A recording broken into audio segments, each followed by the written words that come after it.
Last week நடந்த வரலட்சுமி விரதத்தை நிறைய செலிப்ரிட்டிஸ் எடுத்து நடத்தியிருக்காங்க.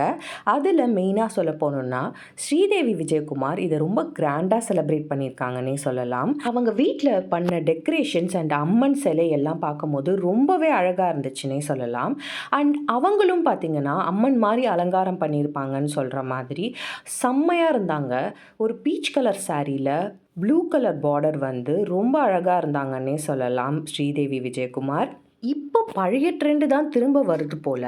இவங்க பார்த்தீங்கன்னா அந்த பீச் கலர் சாரியை காம்ப்ளிமெண்ட் பண்ணுற மாதிரி கனகாமரம் பூ வச்சு ரொம்பவே அழகாக மேட்ச் பண்ணியிருந்தாங்க அவங்களுடைய அவுட்ஃபிட்டை. மோரோவர் இந்த செலிப்ரேஷனில் அவங்க அக்காவான பிரீதா விஜயகுமாரால் கலந்துக்க முடியலன்னு சொல்லிட்டு இன்ஸ்டாகிராமில் அவங்க மிஸ்ஸிங் ஃபீலை பதிவு பண்ணியிருந்தாங்க. இந்த வீடியோ உங்களுக்கு பிடிச்சிருக்கோன்னு நினைக்கிறேன். மறக்காமல் எங்கள் சேனலை சப்ஸ்கிரைப் பண்ணி உங்களுடைய சப்போர்ட்டை எங்களுக்கு காட்டுங்க. தேங்க்ஸ் ஃப்ரெண்ட்ஸ், தேங்க்ஸ் ஃபார் வாட்சிங்.